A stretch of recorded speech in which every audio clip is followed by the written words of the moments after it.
हरे कृष्णा।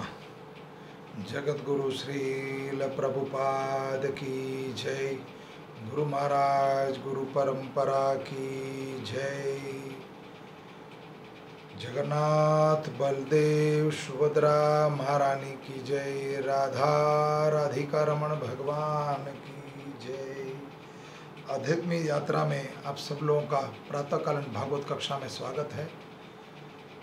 29 जुलाई 2020 प्रातःकालीन भागवत कक्षा में सबका स्वागत है। जगन्नाथपुरी धाम यात्रा को, मानसी यात्रा को आज 51 दिन हो चुके हैं। मानसी यात्रा को, इस यात्रा में हम पिछले 3 दिन से भक्त कवि सालबेग की कथा सुन रहे हैं, जो मलेच्छ परिवार में होते हुए भी भगवान का भजन कर रहे हैं। और इस कथा के माध्यम से हम देख पाएंगे कि भगवान की भक्ति एक हिंदू धर्म, हिंदू देह ना होकर मुस्लिम परिवार में होकर भी उन्होंने भगवान का भजन किया और भगवत प्राप्ति करी। ओम नमो भगवते वासुदेवाय। ओम नमो भगवते वासुदेवाय। ओम नमो भगवते वासुदेवाय।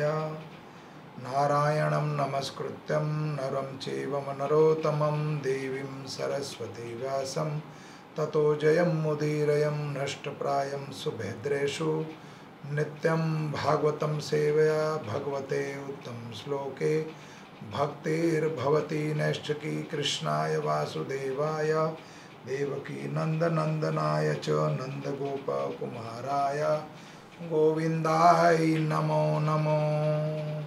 ओम अज्ञानं तिमिरं ध्यानस्य ज्ञानजनाशलाकया चक्षुरूपं येन तस्मै श्रीगुरुवे नमः। वंशकल्पतरुभक्षा कृपा सिंधु एव च पतितानां पावनेभ्यो वैष्णवेभ्यो नमो नमो। हरे कृष्णा। मनुष्य देह प्राप्त होने के बाद किसी जाति में, किसी धर्म में आप हो, उससे कोई अंतर नहीं, कोई भेद नहीं है। मनुष्य देह दुर्लभ है। ये कथा में कई बार बता चुके कि मनुष्य देह दुर्लभ शरीर प्राप्त हुआ हमें, तो 84 लाख जोनी में से मात्र एक मनुष्य जोनी में ही भगवत प्राप्ति करने का हम कार्य कर सकते हैं, वो कमाई कर सकते हैं। देवलोक में मात्र खर्च कर सकते हो अपने पुण्य का कमाया हुआ, जो पुण्य दान इत्यादि हमने करा है, उसके बाद हमें देवलोक की प्राप्ति होती है। जब पुण्य क्षीण होने के बाद दोबारा मृत्यु लोक में गिरना पड़ता है। तो मनुष्य देह दुर्लभ देह प्राप्त हुआ है, तो क्यों अपने जीवन को सार्थक ना बनाए। तो यहाँ पर हम 3 दिन से जो कथा सुन रहे हैं सालबेग की, कि वो मनुष्य देह में तो है लेकिन जाति से वो हिंदू नहीं है, वैष्णव नहीं है, फिर भी भगवत कृपा कैसे हुई, आइए अब सुनते हैं। कल हम एक गीत सुन रहे थे जिसमें उन्होंने भगवान के प्रति एक भजन लीला गाई है। इस जीवन में मैं वृंदावन जाकर भगवान श्री मधुसूदन का दर्शन करूंगा, राधा कुंड और श्याम कुंड में स्नान करके श्री गिरिराज गोवर्धन की परिक्रमा करूंगा, आनंद में से यमुना का जलपान करके मुक्ति प्रदंता भगवान मुकुंद का भजन करूंगा, राजस्थली की ब्रज रज को शरीर पर धारण करके कुंज तथा वृक्ष के नीचे शयन करूंगा। श्री राधा कृष्ण गुण, राधा कृष्ण वृंदावन से भिन्न नहीं है। सालबेग कहते हैं कि मैं जाति से यवन हूँ। वो खुद पछता रहे हैं कि मेरा शरीर जो है यवन का है। सालबेग वृंदावन में लगभग 1 साल तक रहे और निरंतर भगवान की दिव्य कार्यकल्पों का श्रवण कीर्तन में निमग्न हो गए। विशेष राधा और कृष्ण के दिव्य गीतों का आस्वादन और रचना की। कुछ दिनों से के पश्चात जगन्नाथपुरी गमन की तीव्र लालसा उनके हृदय में जाग उठी, क्योंकि रथ यात्रा नजदीक आ रही थी। वे भगवान जगन्नाथ को रथ पर देखना चाहते थे, परंतु यदि वे चले भी तो वापसी रथ यात्रा भी खत्म हो जाएगी। फिर भी हृदय में तीव्र लालसा एवं गहरे अनुराग को धारण किया और श्रद्धता से नीलांचल की ओर चल पड़े। और तब रास्ते में भगवत विरह भाव से व्याकुल होकर एक गीत बोल पड़े, जो बाद में उड़ीसा के अति अधिक प्रसिद्ध हुआ। शालबेग वृंदावन में थे और वृंदावन में 1 साल, लगभग 1 साल तक रहे। उसके बाद वही जिज्ञासा प्रकट होगी जगन्नाथपुरी में जाने की, और जगन्नाथ जी के दर्शन करने की जिज्ञासा, लालसा प्रकट हुई। तो भगवत कृपा करते हैं, भगवान कृपाल हुए, क्यों नहीं रुकेंगे वो कहते हैं पहले तो बैलगाड़ी, घोड़ा इत्यादि कुछ नहीं था, तो पैदल जाना पड़ता था। घोड़ा गाड़ी, तांगा गाड़ी कुछ नहीं था, ना ट्रेन थी, ना बसें थी, सिर्फ पैदल जाना पड़ता था। तो वृंदावन से उड़ीसा जाना था, उत्तर प्रदेश से उड़ीसा प्रदेश। उस प्रसंग में एक उन्होंने गीत गाया, गीत बोल पड़े, जगत बंधु है गोसाई तुम श्री चरण, बिनु अन्य गीत नाई, साता स पासा सकोस ना पराई। ये उड़ीसा के शब्दों में है। मोह जीवा जाई, नंदी घोष थी बीराही, रथचारी पासे लंबे मुक्तार जारा, जलमल दसु थाई प्रभु सकार डोला, बादसी 50 ताले बिकाऊं भात, दर्शन तिनकी थाऊं केवल्य मुक्त, आगे चले बलभद्र मध्य चांद मुखेर, आशीषु कालिया पाछे गहन लगाई, कहे साल बेग हिन जातिर यौवन, अहिमते आज्ञा हेवो श्री वृंदावन। अब इसका तात्पर्य यहाँ दोहराया गया है, हे जगत के नाथ। अब ये शालबेग जो मुसलमान शरीर धारण किए हुए हैं, ये भगवान से प्रार्थना कर रहे हैं, हे जगत के नाथ, आपके चरणों के अलावा कोई अन्य गति नहीं है, कि मुझे कहीं भी मुक्ति नहीं मिलने वाली। मैं 7 से 50 कोस का अंतर 7 से 50 कोस का अंतर चल नहीं पा रहा हूँ।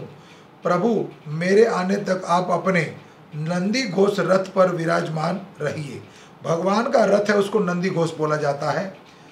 रथ पर विराजमान रहिए। रथ की चारों ओर मुक्ता की मालाएं लटक रही हैं। वंशी की उसी के बीच में आपका चकाडोल जगन्नाथ अतीव सुंदर रूप दिखाई पड़ रहा है। ये वृंदावन से देख रहे हैं शालबेग।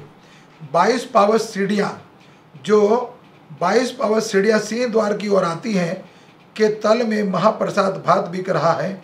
उसे ग्रहण करने की व्यक्ति संसार में मुक्त हो जाता है। हे रथ यात्रा के समय आगे बलभद्र और मध्य में चंद्रमुखी सुभद्रा देवी हैं, और अंत में भगवान जगन्नाथ गर्जना करते हुए आ रहे हैं, अपने आप को धिक्कारते हुए।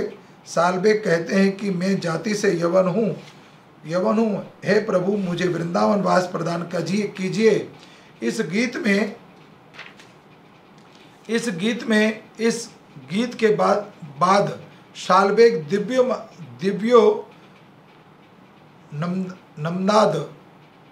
दिव्योन्माद से श्री क्षेत्र की ओर दौड़ने लगे।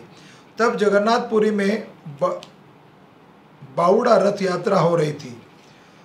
जगन्नाथ अपने नंदी घोष पर विराजमान होकर श्री मंदिर की ओर जा रहे हैं।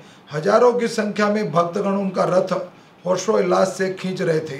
तभी भवग्राही जगन्नाथ, भूत भविष्य वर्तमान को जानने वाले जगन्नाथ रुक जाते हैं और वहां से 1 इंच भी आगे नहीं बढ़ रहे हैं।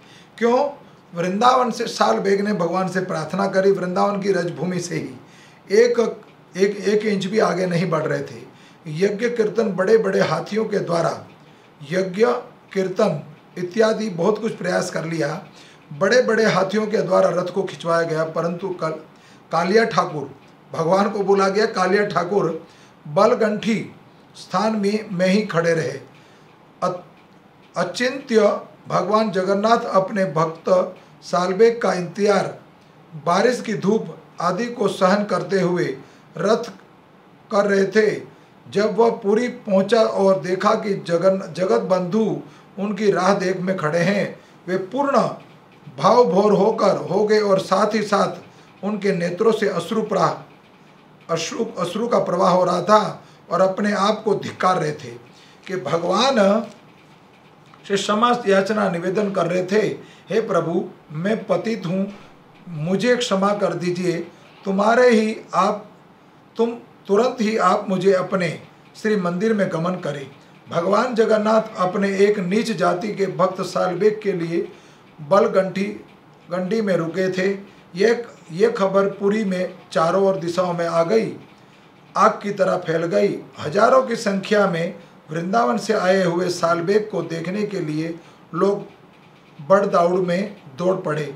स्वयं पुरी के गजपति राजा आए और स्वयं ने देखा कि कैसे सालबेग को दर्शन देकर भगवान श्री मंदिर की ओर चल पड़े। तब से पूर्ण जीवन भर ऐसे महान जगन्नाथ प्रेमी भक्त सालबेग ने ही उसी स्थान पर निवास किया था और उनके देहांत के बाद आज उसी स्थान पर उनकी देह को समाधि प्रदान की गई है और सालबेग का काव्य आज भी लोगों के द्वारा प्रतिदिन उड़ीसा में गाया जाता है। यहीं पर सालबेग की कथा का वर्णन समाप्त होता है और सालबेग एक मुस्लिम परिवार से होने के बावजूद भी भगवत प्राप्ति करी, भगवान की कृपा प्राप्त करी और अंतकाले श्री धाम जगन्नाथपुरी में उनके शरीर की समाधि देवी आज भी उसका दर्शन हम कर सकते हैं। कथा में कोई त्रुटि रह गई हो तो क्षमा चाहता हूँ। कल हम बोलेंगे अध्याय 2 दीन कृष्णदास और कल एकादशी है तो कल हम भक्त का दीन कृष्णदास का प्रवचन कथा में वर्णन है, उसका वर्णन करेंगे। इस कथा का यहीं विराम देते हैं और कोई त्रुटि रह गई हो तो आपके चरणों में प्रणाम। वंशा कल्पतरुभक्षा कृपा सिंधु एव च पतितानां पावनेभ्यो वैष्णवेभ्यो नमो नमो। हरे कृष्णा। धन्यवाद।